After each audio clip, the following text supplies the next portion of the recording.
سلام علیکم، وخت مو په خیر. جاوید احمد فضلي یم ستاسې په چوپړ کې د نن ورځې درس د اتم ټولګی دریم یونټ دریم لیسن دی چې 28 او 29 صفحه یې په بر کې نیولی. د درس اوله برخه کې موږ تاسو کنورسیشن لرو، وروسته بیا ګرامر او بیا لیسنینګ او په پای کې رایټینګ لرو. تاسې ښه توجه وکړئ کنورسیشن ته، لکه هر وخت غوندې فقط زه کنورسیشن درته وایم، وروسته یې ترجمه کوم. تاسې کولی شئ بیا په کور کې د یو چا سره د دې تمرین وکئ، او یا که مو هغه نسوای کوئ خپل د ځانه سره یې تمرین وکئ او یا یې په کتابچو کې ولیکئ. بسم الله الرحمن الرحیم. Read and practice. Practice the following conversation with your partner. Kareem: Where did you go last night? Jamil: I went at the football match. Why didn't you call me? I would have liked to go too. I called you, but no one answered. What time did you call? Around 3 in the afternoon. I was asleep. Who did you go with? I went with my new neighbor, Jamal. I wish you would have called me earlier. I really wanted to go. Sure. What when you say, Karim, where did you go last night? Where did you go? Simple past tense جمله ده، سوالیه ده. تاسې یا ته چیرې ولاړې تېره شپه؟ I went at the football match. زه د فوټبال لوبې ته ولاړم. جمیل ورته وایي. کریم بیا پوښتنه کوي Why didn't you call me? Why didn't you call me? ولې دې زنګ نه راوولی؟ I would have liked to go. I would have liked to go too. زه به هم خوشحاله سوی، ما ته هم خوند راکوه چې درسه تللی وای. هغه ورته وایي I called you but no one answered. ما زنګ در ووالی. I called you، ما زنګ ووالی. but no one answered، خو هیچا جواب نه کړله. هغه ورته وایي What time did you call? پر څو بجو دې زنګ راووه؟ څه مالیا کله دې زنګ راووالی؟ وایي About 3 in the afternoon. تقریبا دلته about د دربارې معنا نه ورکوي په باره کې. about یعنی تقریبا. about 3 in the afternoon تقریبا 3 بجې په ماپښین کې، یا د ماپښین 3 بجې یا د ماسپښین 3 بجې. هغه وایي I was asleep. هغه وخت زه چې شوم asleep بیده وم. sleep خوب یا خوب کول، asleep ویده، زه ویده وم. Who did you go with? ته د چا سره ولاړې؟ زه خو بیده وم چې زنګ دې راولی، نو ته د چا سره ولاړې؟ هغه وایي I went with my new neighbor. زه خپل د نوي همسایې سره ولاړم. نوم یې چیش دی؟ جمال. د جمال سره. کریم وایي I wish you had called me earlier. یعنی کشکې دې وختي زنګ راوالی وای. I wish you had called me earlier. I really wanted to go.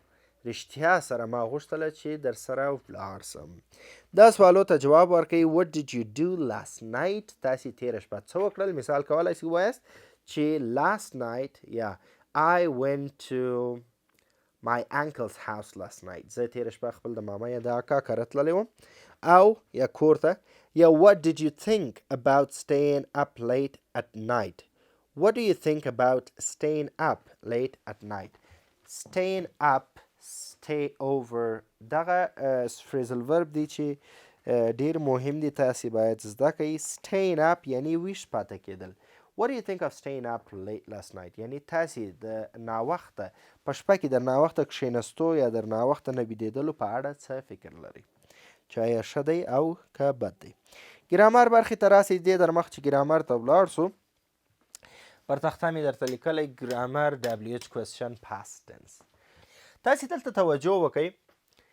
په تیر درس کې موږ د سمپل پاست یا پاست سمپل یا پاست انډیفینټ په اړه خبرې وکړلې. د هغه پازیټیو سټرکچر مې درته وویل، نیګیټیو سټرکچر مې درته وویل، او انټراګیټیو یا کوېسچن سټرکچر به درته وویله، سوالیه. په دې ځای کې موږ تاسې یو شی اضافه سوی WH کوېسچن. هغه کوېسچن چې ما درته ویله هغه د یس نو کوېسچن و. هغه سوالونه و چې موږ تاسو کولی سوای هغه ته فقط په یس او نو بلې نه سره جواب ورکړو. خو دلته هغه سوالونه دي چې موږ نسو کولی هغه ته په یس او نو سره جواب ورکړو او نور توضیحاتو ته ضرورت لري. WH کوېسچن هغه سوالونه دي چې په یس نو په وات WH کلمو سره شروع سوی وي یا انفورمیټیو کلمو سره شروع سوی وي او معلوماتو ته ضرورت ولري. د مثال په توګه که یو څوک تا ته ووایي چې ستا نوم څه دی، ته نسې ویلی چې بلې، یا نسې ویلی چې یا. ولې؟ ځکه چې ستا نوم څه دی، چې ته ضرورت لري، معلومات ته ضرورت لري. نو دغه معلوماتي پوښتنې نن موږ تاسو په سمپل پاست یا پاست ټنس کې وایو. اول به تاسو ته ووایم چې WH words یا معلوماتي کلمې چې شي دي. What they, who the, whom they, when they, which they, whose they, why they او how they. که تاسو توجه وکئ دغه کلمې ټوله په خپل سر کې WH توري لري او که په خپل سر کې ونه لري بالاخره په خپل جوړښت کې د WH توري لري. نو د دې دپاره دې ته WH وایي او دا د معلوماتو د پوښتلو دپاره استعمالیږي. کله چې موږ غواړو معلومات لاسته راوړو نو د دغې کلمو څخه کار اخلو چې what د څه یا څه شي معنا ورکوي، who څوک معنا ورکوي، when کله معنا ورکوي یا څه وخت د وخت د پوښتلو دپاره استعمالیږي، which کم یو معنا ورکوي انتخاب، whose د چا معنا ورکوي یعنی ملکیت، why ولې معنا ورکوي چې د دلیل پوښتلو او how څنګه معنا ورکوي. په دې ځای کې به تاسې who او whom ته متوجه سوي یاست چې یو who لرو بل whom لرو. د دوی دواړو ترمنځ فرق نشته، فقط who په هغه صورت کې استعمالیږي کله چې موږ د شخص په اړه پوښتنه کوو او شخص د جملې فاعل وي. یو څوک وایي دا کتاب چا لیکلی.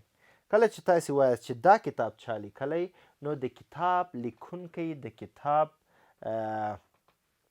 لیکوال البته فاعل دی.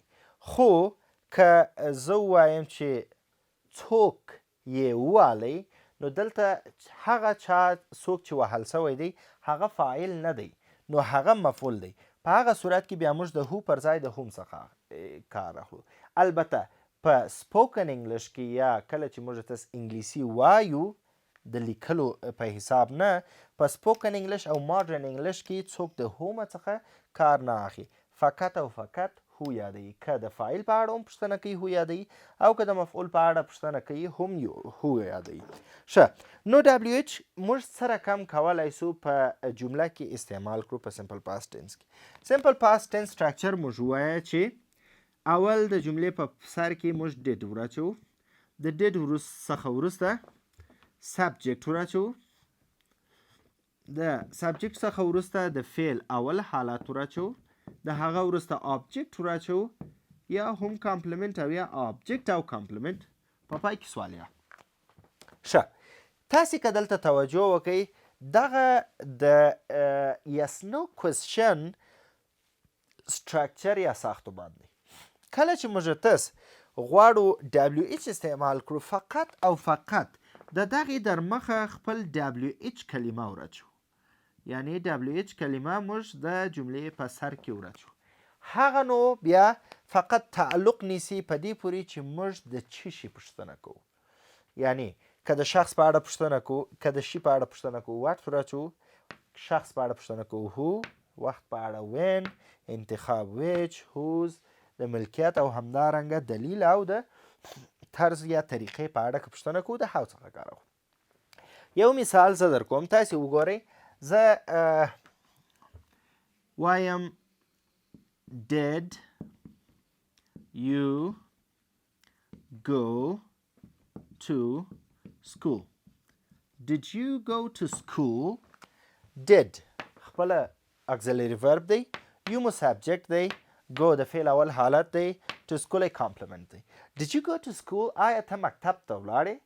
که زه وغواړم د دغې یس نو کوېسچن پر ځای معلوماتي پوښتنه وکړم، فرض که زه غواړم ووایم چې ته څه مهال یا کله مکتب ته ولاړې، فقط دغه when د جملې په سر کې وراچوم.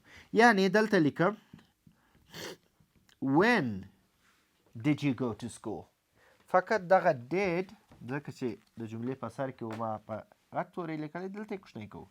when did you go to school، ته څه مهال مکتب ته ولاړې یا ته کله مکتب ته تللی یا تللی وې.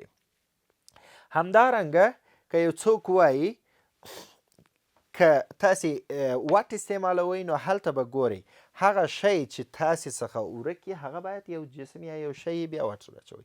همدارنګه که د شخص په اړه پوښتنه کوئ دا ور واچوئ او همدارنګه دا نور هم تاسې ورچولی سئ. ښه اوس راځو بیرته رجوع کوو خپل کتاب ته وګورئ په کتاب کې مو څه شي راغلی دی. بسم الله الرحمن الرحیم ګرامر WH question with past tense verb.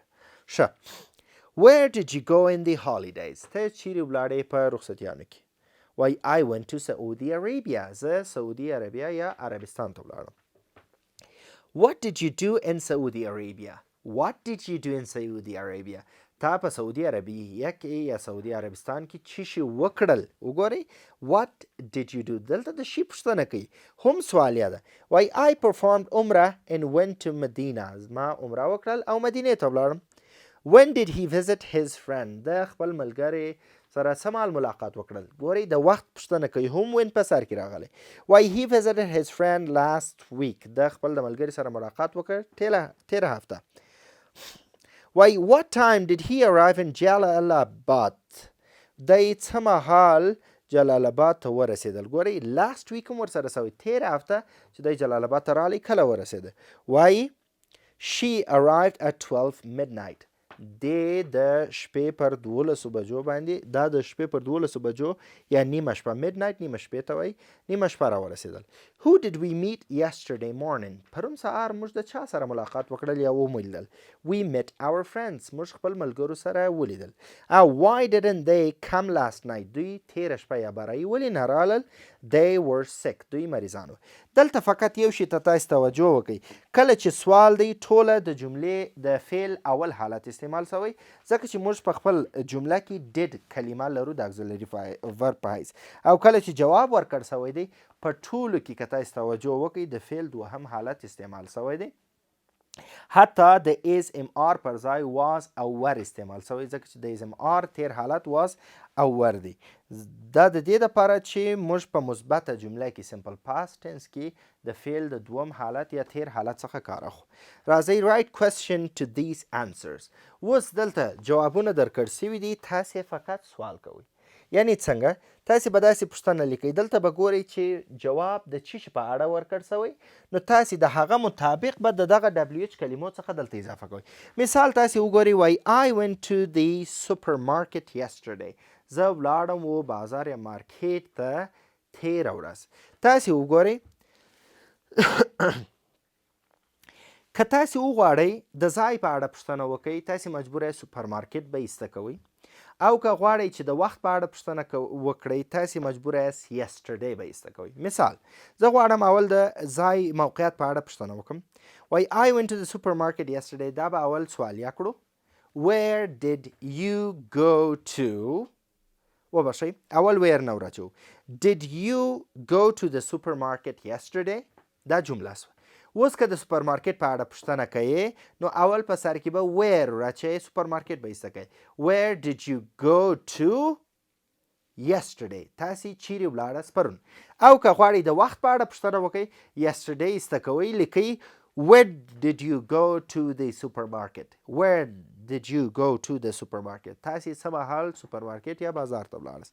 همدارنګه دوم کې I bought some fruits and bread last night. ما یو څه میوې او وچه ډوډۍ تېره شپه رانیول. کولی سئ تاسې وچه میوه او ډوډۍ ایسته کړئ او پوښتنه وکئ. مثال ویلی سئ چې What did you buy last night؟ د buy پر ځای به buy راچوئ ځکه چې د جملې په منفي جمله او سوالیه جمله کې د فعل اول حالت استعمالیږي او auxiliary verb مو did راځي.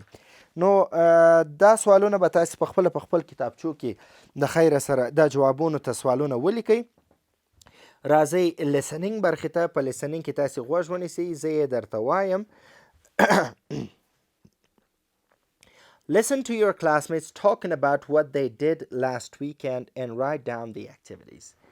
وایي خپل همصنفیانو ته غوږ ونیسئ چې دوی تېره هفته کم کارونه کړی یا د هفتې په پای کې کم کارونه کړی and write down the activities او تاسې د فعالیتونو نومونه ولیکئ.